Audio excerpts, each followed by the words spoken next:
Well, thank you all so much for joining us today. We really appreciate it. My name is Stella Beard. I'm the Assistant Director for Kentucky Spin. And we're happy you've joined our webinar today. We have Kelly Smith with us, who is also from Kentucky Spin. She is our training coordinator. She will be doing the presentation today. I just wanted to go over a little bit of housekeeping before we get started. You have a chat box that you can type questions in, and I will be looking at those questions throughout the presentation and giving those to Kelly so that she can answer them for you. So please be sure and utilize that question box. Also, we have handouts that we have provided for you that you can download. But just to let you know, I will be sending a follow-up email to everyone along with all of the handouts. So if you don't get a chance to download them while you're on the call today, that is totally fine.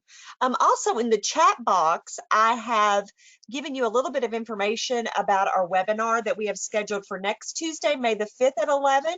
We are doing weekly COVID-19 updates that have something to do, anything to do with children and adults with intellectual developmental disabilities. We have Natalie Hayden, who will be joining us from the Education and Workforce Development Cabinet, and she will be talking about an employment insurance for people with disabilities. So that'll be a really great webinar for you to hop on, and I've sent that link of how you can register for that in the chat box. Also, I've also sent a link to all of our flyer for all of our upcoming webinars that we are doing through June. We have a lot of wonderful webinars scheduled right now that I think will be very beneficial to you, and that flyer is in the chat box, a link to that flyer. I will also send it to you via email. So we're going to get started. I want to tell you a little bit about Kentucky Spin. We are the Special Parent Involvement Network. We are the Parent Training and Information Center for the state of Kentucky. We are funded by the U.S. Department of Education under IDEA, and we have been the Parent Training and Information Center since 1988, so for 30 years. We work with families who have kids with disabilities birth through age 26. Also, we do not act as attorneys, and I think this is really important to stress, but what we do is we effectively empower families in order for them to advocate for their children. We provide peer support to help families access the needed information and resources, and we lend a listening ear. All our consultants and our staff are either parents who have a child or an adult with an intellectual developmental disability, have a disability themselves, or they are a family member.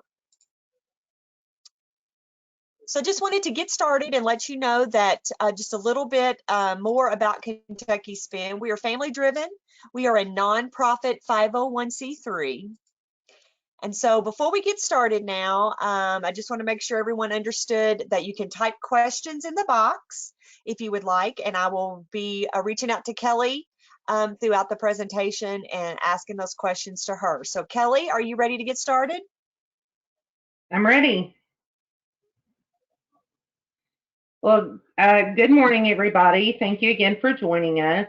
So I want to tell you a little bit about Connect the Dots in case you're not familiar with it. Connect the Dots is a joint collaboration between multiple early education and mental health professionals, as well as families across Kentucky. The collaboration was built to address a common need, which is the need for a concise yet high-impact skills-based training for providers and parents teaching the basics of social and emotional best practices. We're not suggesting that this training is a substitution for more intense knowledge and skills based on social and emotional trainings available. This training serves as a resource for providers and parents when these trainings are not feasible, or as a social and emotional foundation before pursuing those more in-depth trainings. As a best practice, we recommend using Connect the Dots as a baseline training with other social and emotional trainings as a follow-up or as a review for seasoned staff needing a little social emotional refresher. So in essence, Connect the Dots summarizes social and emotional best practices into 4 easy to remember steps. Connect the Dots emphasizes real-life application and includes high-impact visual aids as reminders. So let's get started. Connect the Dots supports the Kentucky Strengthening Families movement. Kentucky Strengthening Families is a statewide movement that improves outcomes for young children and families. Kentucky Strengthening Families is a statewide movement that improves outcomes for young children and families. I just said that. Our goal is for all families to incorporate protective factors, which are the opposite of risk factors, in their home. Research suggests that families in all walks of life improve their chance for success and their ability to cope with stress when protective factors are present. Research shows that when these 6 protective factors are present, regardless of the number of risk factors present in the home, the likelihood of child maltreatment greatly reduces, and in exchange, the rate of school readiness, children reaching optimal development, and the strength of the family unit increases. Kentucky Strengthening Families is simply being intentional about naming these 6 protective factors and showing how different organizations and trainings across Kentucky support these 6 protective factors for the families we serve. Specifically, this training supports 2 of the 6 protective factors. That's social and emotional competence of children, or helping families teach children how to have healthy relationships, and nurturing and attachment, or helping families ensure children feel loved and safe. If you would like resources on Kentucky Strengthening Families or the other protective factors, feel free to reach out to us after this overview. And I would really like to insert that after I took the Strengthening Families training and started learning about adverse childhood experiences, and then took the Connect the Dots training, it literally has changed my life. It has changed the way I look at all relationships with everyone, not just children. These principles can be applied to every walk of life.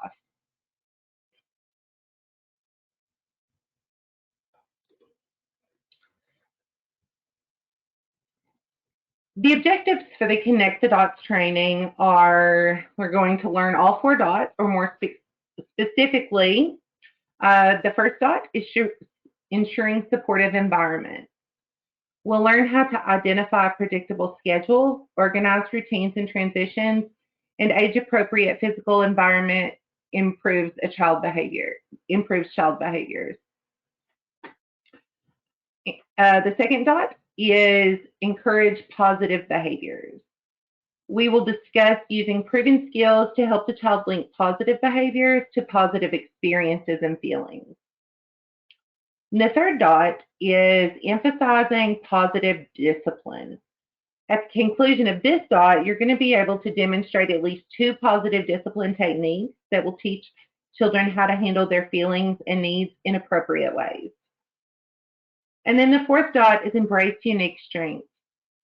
We'll identify how unique temperaments and personality strengths have a critical impact on behavior and relationships.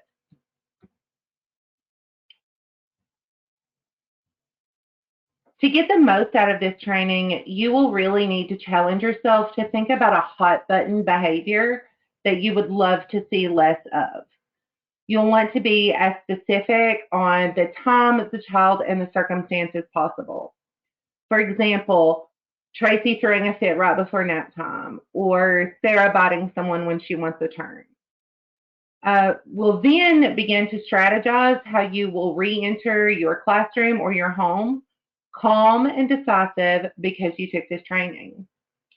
You'll write this challenging behavior on a red button that will be provided to you during the training. This is the behavior or situation that you're going to solve by connecting the dots.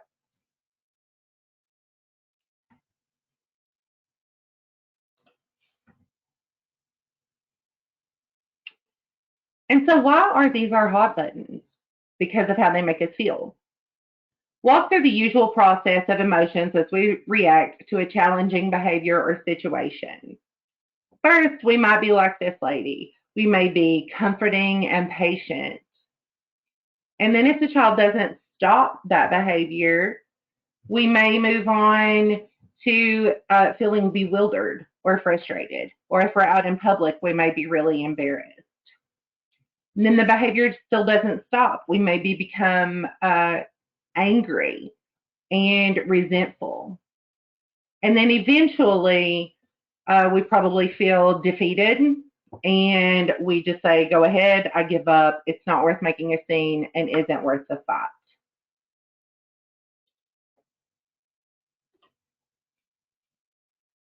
Dr. Phelan with 1, 2, 3 magic refers to this as a bad response.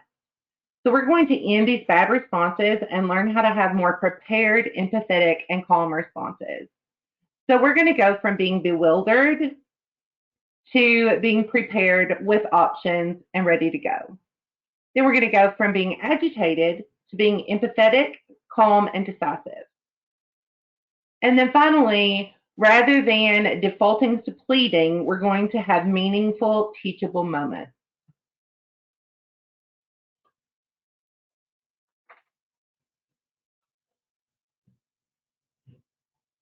Our gut reaction to stop behavior and stop it fast, our gut reaction is to stop behavior and stop it fast, but this training is not a quick fix to the challenging behaviors, but it's about adding a little more meat to what we're already seeing so we can help that child find more appropriate ways to manage feelings and the world around them.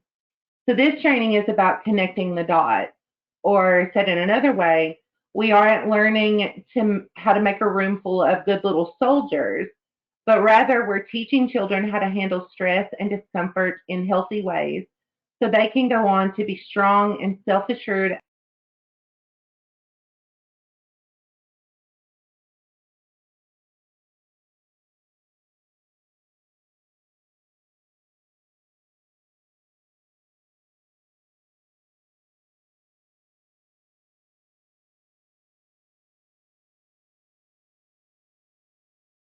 People who we want our children to be people who can think for themselves, who can weigh right and wrong choices, and have a sense of confidence when met with new challenges.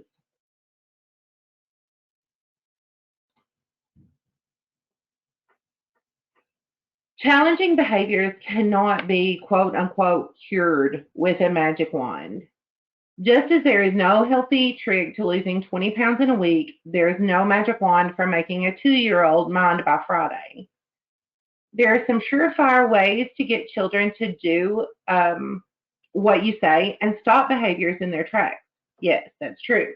But these aren't the same responses that help children enter their first day of kindergarten feeling confident, excited to make new friends, and ready to learn.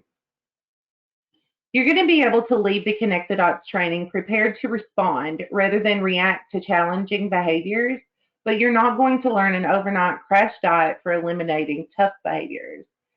You'll leave with new tools and a deeper understanding of challenging behaviors, which will replace your current frustrations with feelings of preparation, empathy, and calmness. But that does sound magical.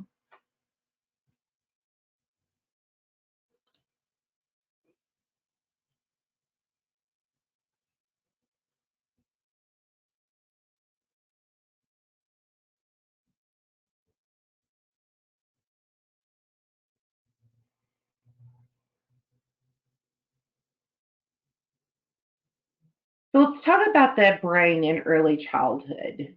Challenging behaviors strike because lots of connections are being formed during the ages of 2 to 5, which most of us already know, and we know that that has an impact on the adults in the children's lives. So we call this the time when lots of lids are flipping. So here's why. This is an image that shows synapses or neural connections beginning from birth, peaking around 6 years old, and then the pruning process starts about 14. So a simple way to think about this is to think about a GPS. These connections can be taught or can be thought of as pathways or roadways from one part of the brain to the other. For example, if you have never driven to a certain place out in the country before, you may rely very heavily on your GPS to guide you the first time. You may even take a wrong road with your GPS. Kelly, I'm going to interrupt you just a second. It's for some reason, I'm not sure, but I think we're having some technical difficulties with the audio. So I'm just checking with everyone really quick to make sure that everyone can hear now. So let me send a message out. Okay. And it looks like I'm getting some responses now saying that they can hear. I just wanted to make sure because I was a little concerned. I was getting some comments that people were saying they couldn't hear. So I didn't want you to continue, but I'm getting replies Okay. saying they can hear. So we're Okay, going to go great. ahead then and Okay. proceed. Thank you. Okay. So even with your GPS, you may still have taken a wrong road or two. The next time you go, you still are going to rely on that GPS probably, but you'll start to gain a little more confidence, especially if your first trip wasn't too long ago. And maybe the second time you don't take any wrong turns.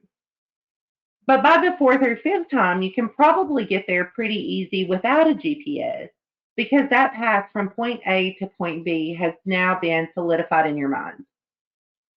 With that same analogy, consider a child who is trying to figure out the emotion frustration. So you are the GPS guiding them from frustration to calm, from point A to point B. The more often they master that path, the more ingrained it becomes and the less likely that they are going to need to rely on you to be their GPS. So now what happens from ages 6 to 14 years old? One of two things. You drive the road 100 times a month and it becomes forever ingrained in your mind. Or what if you never drive that road again? 4 years from now, you need to remember those directions. The more often you drove the path in the first place, the more likely you are to recall the steps from point A to point B. Your brain then prunes information it doesn't need to make pathways you do need more efficient. Likewise, the more often we practice, model, and support correct ways to handle emotions like frustration, the stronger the connections between point A and point B become.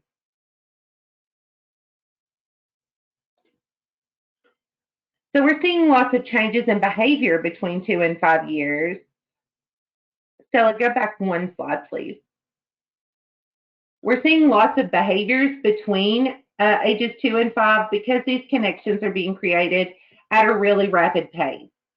As children are making sense of things, the literal architecture of the brain is being built.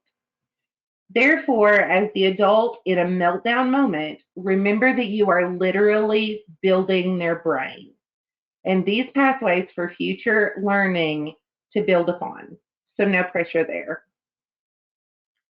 Another example is the movie, the Disney movie Inside Out, if any of you have seen that. Inside Out is a great visual reference for what's happening in the brain. So you're getting rid of the gray balls of Prince's name in her memory bank. That's the pruning process. She stores core memories based on emotions, early childhood islands being replaced with adolescent and more complex emotions at around age 11.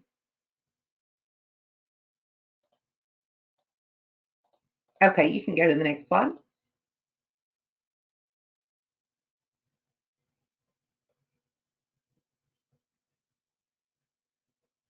So we're going to talk about the upstairs brain and the downstairs brain. So imagine your hand, and obviously I'm not in front of you to do this, so just think of your hand as your brain.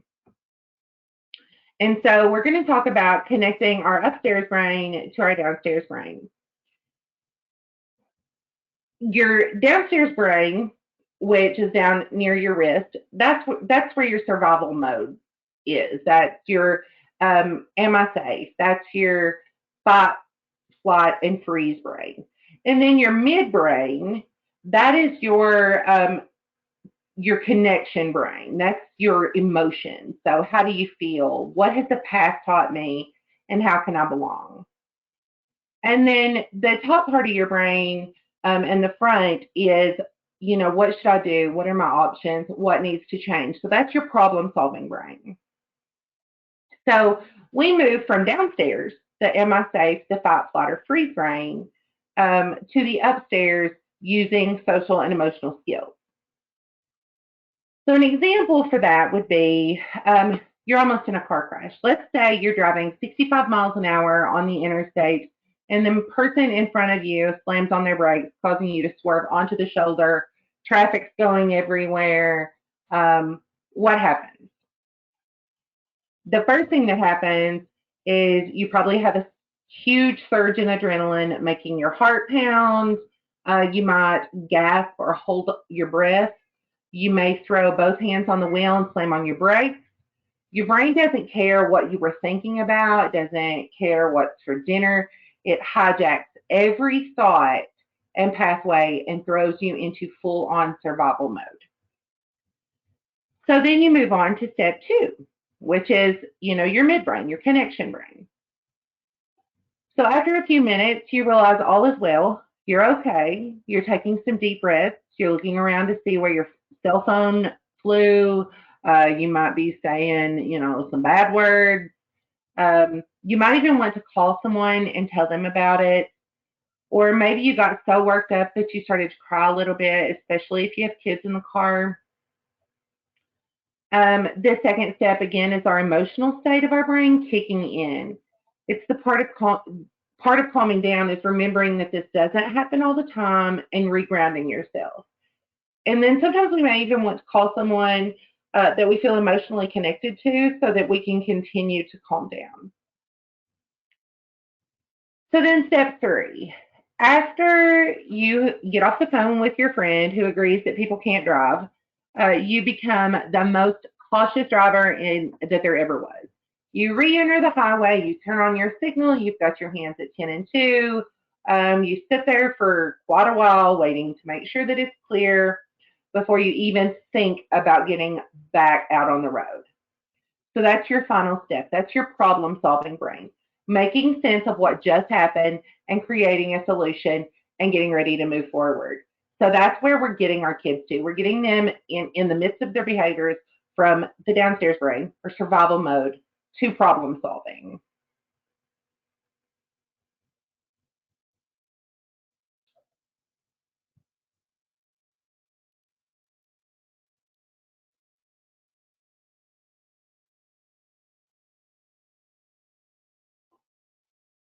Another way to conceptualize this lid flipping brain process is to consider the brain like, again, upstairs, downstairs of a house. So in that, the downstairs is our survival mode, like I said before, and the upstairs is the problem solving and social emotional wellness. Our emotional midbrain could be thought of as a baby gate, separating the downstairs and the upstairs.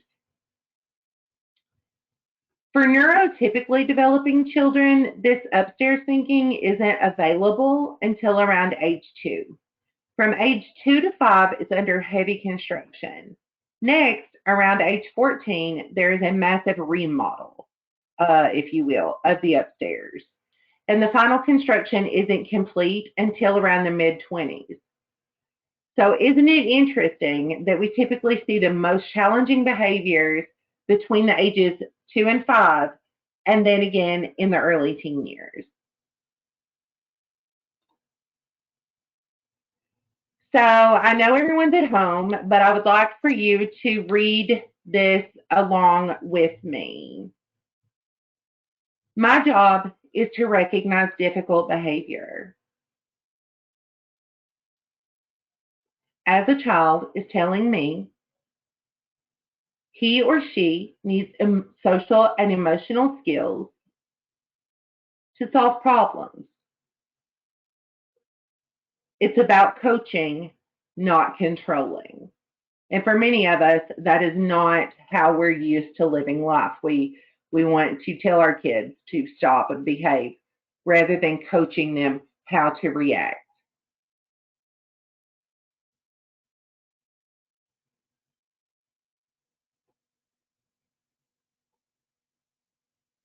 You can move to the next slide, Stella.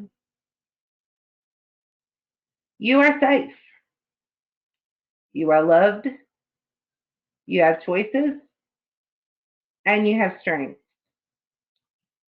So how do we help them move from survival to problem solving and even help this pattern stick? We connect the upstairs to downstairs by helping a child connect the dots. The more we help children develop positive mindfulness during these moments of panic, the stronger their internal self-talk becomes and the less they rely on us as their coach. Making it stick with you have strength. When we tell kids they're kind, unique, and brave, we're helping build their confidence and independence. This also helps them begin seeing themselves as an individual from you and realizing that they have skills within to walk through this problem solving alone. By identifying and reinforcing their unique strengths, you help the pattern continue and become ingrained into who they are and how they respond to situations in the future. You were frustrated when she broke your tower, and now you're rebuilding it together as a team. She is your friend and didn't mean to break your tower. It was a wonderful choice to tell her you were upset and to ask for help. I'm proud of your hard work. So by closing this experience as a kid knocking over another kid's tower or breaking it,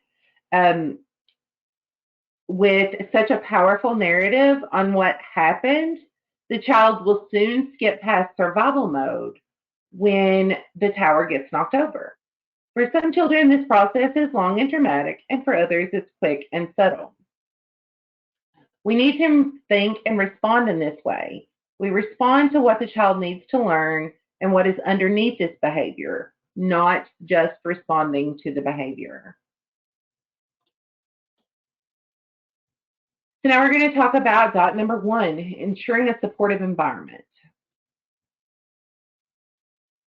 Emotional safety equals a sense of control.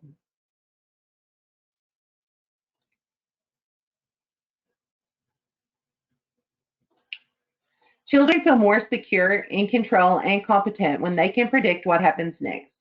Some children worry and feel insecure when they don't remember what happens next.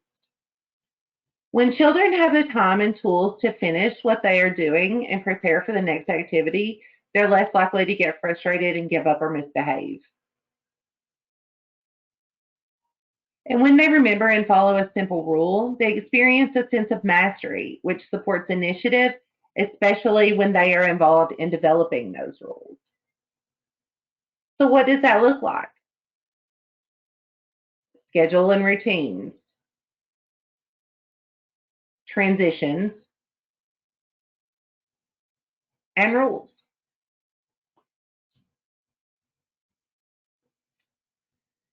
So a home example.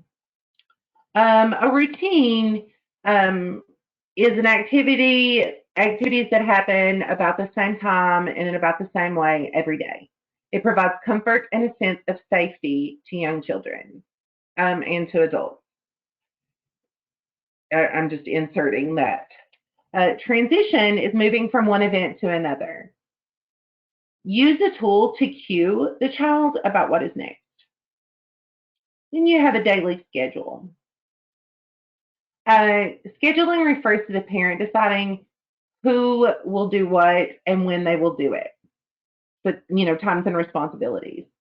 The schedule is made up of routines and transition between these routines. Routines guide positive behavior and safety. Routines help children learn self-control when they can actively participate as much as possible. Routines are like instructions that guide children's actions towards a specific goal. Routines can be used for many reasons, but 2 of the most important are ensuring children's health and safety and helping children learn positive, responsible behavior. For example, children wash their hands before they have a snack, or they must hold an adult's hand when crossing the street. Special rituals can also help a child transition, a child from one caregiver to the next, such as this routine. Each day, Luke and his mother count the steps as they walk up the child care center. They leave his coat and lunch in his cubby. Then they go to the toy area where the other children are playing. Luke picks out a toy. He and his mother exchange butterfly kisses, and mom waves goodbye. It might be helpful to think of routines as child-driven transitions, as a parent helping a child, and schedule is set up by the parent or parent-driven. So again, a routine example at home may look like bedtime routine starts at 7:45 and includes picking out PJs, reading 2 books, singing a song, and 1 nightlight on. And then transition. So before bedtime routine starts, so if the routine starts at 7:45, about 7:30, there's going to be a 15-minute warning. And then 10 minutes later, you can set a 5-minute kitchen timer. And then start turning the lights out and heading to the bedroom to pick out pajamas and books. And then your daily schedule. Bedtime routine is from 7:30 to 8:30 during the school week and 8 to 9 on weekends. Just remember that a routine plus a transition equals your daily schedule.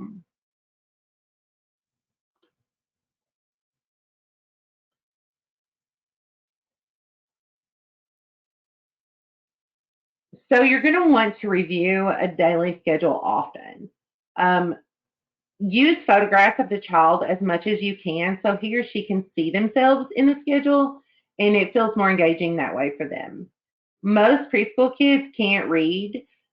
Remember this when you point to a beautifully written schedule and consider a photograph example instead. Review the schedule every time you transition until the child remembers what happens next. This may happen quicker for some children than others. Have the child help create the visual schedule so that they can feel like they own it. And for some kids, they might need a handheld schedule or something they can carry with them to help remind them what happens next. So this picture is just an example of a daily schedule. So some people use paper and cardboard. You can use whatever you feel like is comfortable for you. This is also another, picture of different kinds of routines that daily schedules that you might have at home. When you take this training, the full training, you will be provided with some materials, some clip art and stuff like that, so that you can actually put that to work or put that together and start to use it right away. So a consistent schedule provides routines for children, which strengthens feelings of security and confidence. Schedules at home should include a nap and meal times around the same time each day.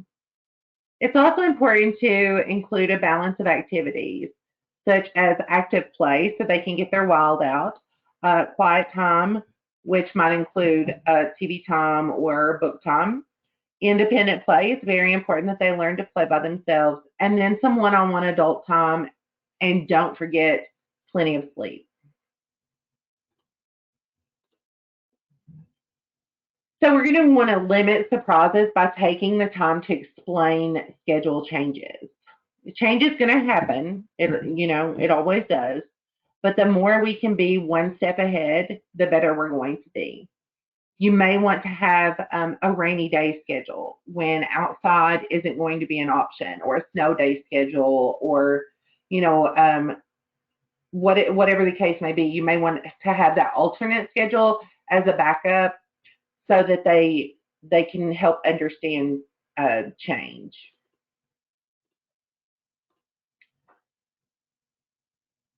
So you also want to not only want to limit surprises, but you also want to limit promises. Surprises, so let's talk about that for just a second. Rather than saying, hurry up, a big surprise is waiting, say, when we finish lunch, Jacob's mom's going to come and sing us a special song. Surprises can create a lot of anxiety with kids. Excitement can feel overwhelming and be very distracting for them. So think about the day before vacation. It's very hard to focus on our work. And keep in mind that kids don't have the mental ability to focus on the task at hand while anticipating something exciting later. And then some kids find surprises stressful and scary and may be disappointed when the surprises end up not being what they have built up in their mind. Be careful with promises. Be absolutely sure that you can keep a promise if you make one. Keeping promises builds trust and safety in the relationship. However, breaking promises creates the opposite. It's better to say maybe than promise something you aren't sure you can do.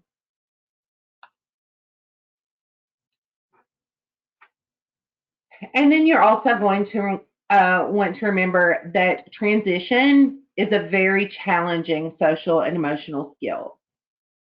So some transition examples may be we will be cleaning up in 2 minutes before we head to lunch. Or remember, we're going to fly our cots to lunch today. 1 more minute and we're going to be cleaning up and flying our cots to the door. So you're going to have a simple countdown that has clear expectations. You're going to want to have an audio or a visual reminder, and then you're definitely going to want to praise them for doing that well. Some examples might be marching, patting the head, singing songs, and other movements. Change them up frequently to keep it entertaining. I usually find that it is much easier with my granddaughter, who is 2. If we're moving from one thing to another, she really likes the flying a kite, and she really likes when we pretend like we're a cat and we walk slow and we meow. She really likes doing those things as we transition to new activities. Some other transition tools might be songs, dimming the lights, different movements, having noise machines or timers. You can choose 4 to 5 transition movements and then have the child vote on the transition movement for that day. Or you can switch off if you're in a classroom or if you have more than one child and choose who's going to lead that transition movement that day. So sometimes we set up activities early for our convenience, and then we get aggravated when kids continue to come in and mess with materials before it's time to work with it. Remember to explain what is behind blocked off areas and why they can't access that at the beginning of the day or as soon as they might come in contact with that. At times, the curiosity and excitement could be more of a distraction than the materials themselves. So when possible, you're going to want to reduce temptation. Just like we wouldn't want to put a huge piece of chocolate cake on the end of our desk the day we start a new diet. So visually close off what isn't an option. So if you're seeing screaming and yelling every time you move from one activity or one place to another, or if kids ask 1,000,000 times when they're going to go outside, or if they're repeating rules over and over, you might be missing transition timers and countdowns, a consistent daily schedule. Are you switching things up too much? A visual schedule they understand. Reviewing the schedule, you may need to consider reviewing the schedule more often or having a consistent daily schedule. Or maybe you have too many rules, or you practice the rules at neutral times, and are the adults modeling those rules?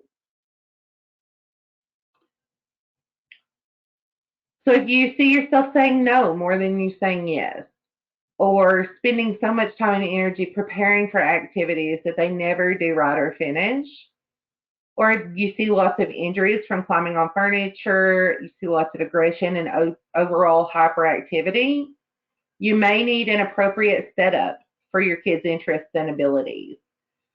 You may need child-centered activity goals.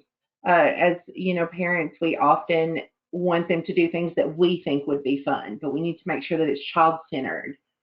We need to concentrate on the process and not the product of our activities. And then we need to balance active and quiet play. So when in doubt, walk around on your knees, and add visual cues. Seriously. The best way to know what they see is to get on their level and look. Your classroom or your living room probably looks a lot different from the height of a 2-year-old. So, ensuring a supportive environment has a visual daily, or you're going to want to have a visual daily schedule, limit surprises, recognize transition as a social emotional skill. We're going to want to reduce temptations, use real time, and add visual cues pretty much everywhere. So at this point in the training, we do a small group or partner activity to reflect on the tools that we've just reviewed in the PowerPoint and the phrases on the Connect the Dots poster, which you've all been provided with. And then we'll add our blue dot, and you'll write down what you could do in the environment to help with your hot button behavior. And so now we're going to move on to encouraging positive behaviors, which is to help the child link positive behaviors to healthy relationships. There are 3 main principles that make up step 2. This step sets the stage on the 3rd step, which is emphasizing positive discipline. Since children's cooperation follows their connection with us, this step reminds us that we must first establish positive connection with our children before we can think about setting expectations and seeking cooperation. Remember the hand analogy when we go from the brain stem or the survivor level to the limbic or emotional connections before we can engage our prefrontal cortex, which is our executive problem solving. This is also very literal in that we can't leave the thumb out, which is our need for connection. The type of connections we create influence the pathways that we use from fight, flight, or freeze to problem solving. Children begin to create patterns of being a troublemaker, a class clown, or always being the child that makes the teacher mad. And this connection to others, although negative, that's still a connection, and it's going to influence how they problem solve. So if you are familiar with the bucket demonstration or bucket fillers, I just want you to kind of visualize this because I'm not in front of you, obviously. So if you are a pitcher and your child is a pitcher, like a water pitcher, and let's think of some, when bad things happen to us, our pitcher is dipped out a little bit. So let's think of some bad things that might happen. Some bucket dippers that I had this just today are my dog woke me up in the middle of the night and I couldn't go back to sleep. So that was a big bucket dipper because I needed to rest. Then my granddaughter, she was very, very whiny. So that made kind of a hard morning. That was a bucket dipper. Then trying to get ready for this presentation. I love this presentation so much, but it can be stressful when you're getting ready to present, whether it's a webinar or a person. So that's kind of a bucket dipper. So if you are continually having your bucket emptied, it's going to be really hard when your bucket's empty to fill your child's bucket. And so I hope this kind of makes sense because, things happen to your child. Their bucket gets emptied as well. For instance, when they're continually told, no, stop, don't quit, or they're yelled at, or they're put in timeout for maybe something that was an accident that they didn't mean to happen. Even if it needed to happen, that's still a bucket dipper. Sometimes those consequences are just bucket dippers. It's what they are. So your child needs their bucket filled the same way as you need your bucket filled. So think about how you fill your bucket. I fill my bucket with quiet time, Bible study every morning. That is the best way for me to have my best day. In order for me to do that, I have to get up on time, which is 5 a.m. This morning I didn't get up till 7:30 because I was up through the middle of the night. So, doing those things, that fills up my bucket, which will help me then fill the bucket of my child um, when they need their bucket filled. And so the general bucket, rule is that you need 5 bucket fillers for every 1 bucket dipper so that your child's bucket is never empty, so that your bucket is never empty. You cannot be expected to fill a bucket with an empty bucket and vice versa.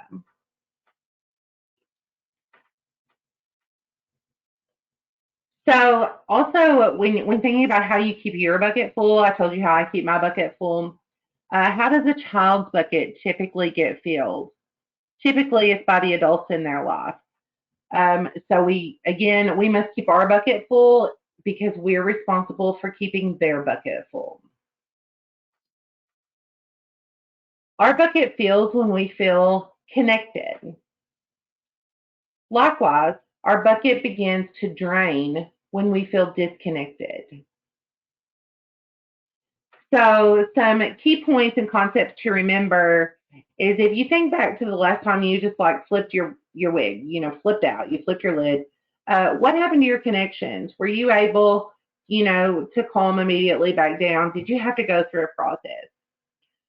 So what kind of things do we do as adults to keep our buckets full through connections? So what if your boss changed as often as our kids' teachers change? How does connections, keep your bucket full, and how do the two relate? You really need to think about that and figure that out because you need to use that principle for yourself as well as for your children. So think about how keeping your child's bucket full through building connections and how that's going to affect behaviors. Remember, as a child, I seek connection to, number one, you, the adult, and then learn to connect to others and then myself. So what kind of relationship are you modeling? If you're seeing a lot of eye rolling and dismissive attitudes in your classroom or in your home, take a moment to think if you're modeling eye rolling and dismissive attitudes in your relationship with your children or with other adults. Also keep in mind that what you say is just as important as what you don't say. Avoid asking questions, giving commands, and criticizing. For instance, if a child colors outside the lines, instead of saying, "Why are you coloring like that?" Don't do that. Think of a way to rephrase that. If a child begins making a tiger bark, don't remind the child that tigers don't bark. Simply begin barking with another tiger to mirror the play. And this is how we're building deposits. We're filling our children's bucket. So if you look at the picture with the kid and the alligator, go back one, Stella. That looks pretty dangerous. So sometimes it's really hard not to give advice or say be careful, or I don't think that's a good idea. But when we're focusing on filling their bucket, really consider if comments or suggestions are needed, or if you just need to write it out and be the passenger at this time. So you're going to want to let them drive, showering them with compliments the entire time. That's how you fill their bucket. That is not saying let them engage in risky behavior or doing something that's going to get them hurt. You have your teachable moments. There are teachable moments. But when you're taking the time to focus on making deposits, you don't want to give commands, corrections, or criticize. So again, keep the bucket full with the 5-to-1 rule. For every 1 bucket dipper, you need 5 bucket fillers. So at this point, we'll do just like the first time. We'll add our green dot to the board, and then we'll reflect on the tools that we just reviewed and the phrases on the Connect the Dots poster, which you've also been provided with, and discuss the question, how can we encourage more positive behaviors in reflection to our hot button? And so now we're going to move on to emphasizing positive discipline by teaching appropriate behaviors to meet the child's needs. So we teach. If a child doesn't know how to read, we teach. If a child doesn't know how to swim, we teach. If a child doesn't know how to multiply, we teach. If a child doesn't know how to drive, we teach. If a child doesn't know how to behave, what do? We teach, we punish. So why can't we finish that last sentence as automatically as we do the others?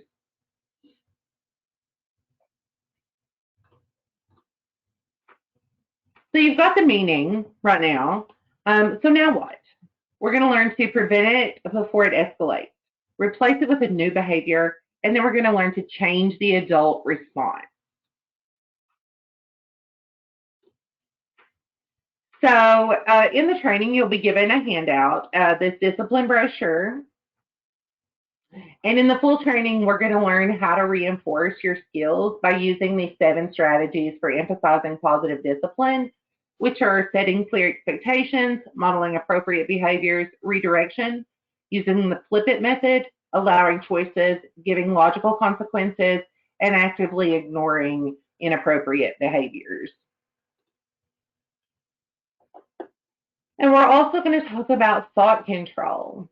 So some upsetting thoughts that you may have, and again, this is your thought control. Some upsetting thoughts we might have is, this child is a monster. This is getting ridiculous. He's never going to change. And I'm sick of continually putting out fires. And then we're going to learn how to have calming thoughts, such as this child is testing me to see what my limits are. It's my job to stay calm and help him learn better ways to behave. Or I can handle this. I'm in control. This kid has just learned some powerful ways to get control, but I'm going to teach them more appropriate ways to behave. So then we will, just like the other 2 buttons, we'll reflect on the tools that we learned, and then we'll add our 3rd button, and we'll come up with, because at that point we will have taken a deeper dive into those discipline strategies, and we'll discuss how we can emphasize positive discipline related to our hot button. And then the final dot is embracing unique strengths. Embracing unique strengths involves the character strengths of the adult, character strengths of the child, the 3 main temperament types, overstimulation and understimulation. So it's simply adjusting and embracing individuality and remembering that one size does not fit all. So at this point, we'll begin to think about challenge behaviors as possible emerging strengths. We'll take a moment to reframe that hot button behavior into a personality positive and do an activity together and add the dot to the board. For example, is it overuse or misuse of a strength rather than a weakness? For example, you might turn climbs on everything to, and reframing that to this kid is active and athletic. Or like you see on your screen, maybe a child that you consider bossy right now can be reframed to this child is a natural leader. And so we'll talk, in depth more about that. And then we'll talk about the 3 main temperaments. And we'll have a 2 to 3 minute activity that will consist of you filling out a temperament continuum for you and for your hot button child. Because maybe your temperaments are different. We often expect children to act like we act or like we expect them to act. And maybe that's just not their temperament. So maybe we're easy or flexible,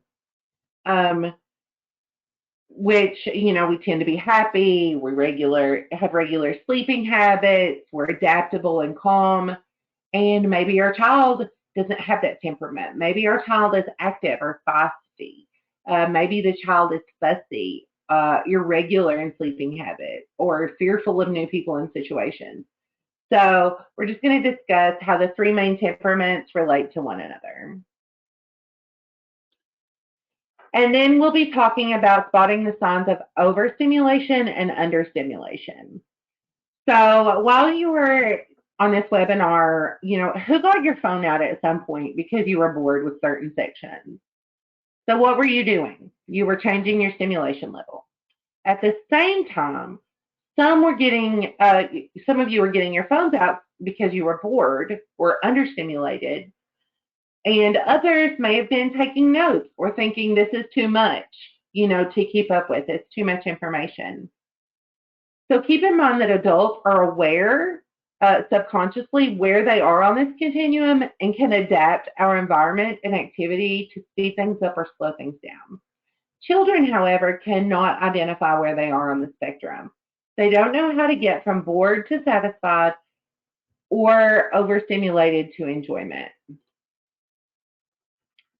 So then we'll discuss spotting the signs of overstimulation and understimulation, and then how to achieve the right amount of stimulation. So having choices in the appropriate amount of stimulation and environment is critical when preventing, addressing, or correcting behaviors. But we'll cover more of that during the training. And then finally, we will discuss the 5 love languages, which are words of affirmation, acts of service, receiving gifts, quality time, and physical touch. We'll discuss what love language your child speaks and how you can accommodate this. And then, like in the docs before, we will have a partner or a small group activity and reflect on the information that you've received. And then we'll discuss how we can emphasize positive discipline. So we'll consider what is unique about this child that you need to consider connecting the dots, and also what is a personality strength that you need to channel in a healthy direction. And then so you'll connect your last dot.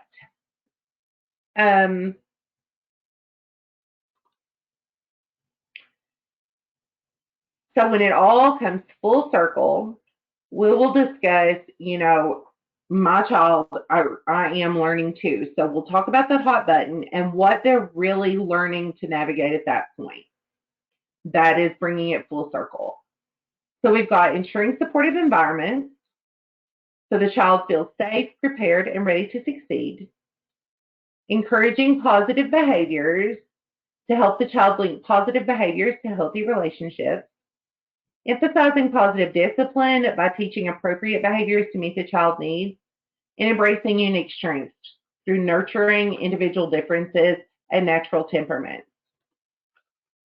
So it's very important that you learn to not flip your lid, but to connect the dots. And remember, it is your job to recognize difficult behavior as the child is teaching you that he or she needs social and emotional skills to solve problems. It's about coaching, not controlling.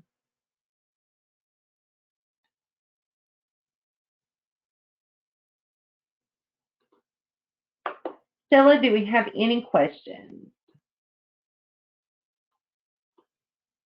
I don't see any questions right now, Kelly. I've been answering a few as we went along, but I think we're good. Okay.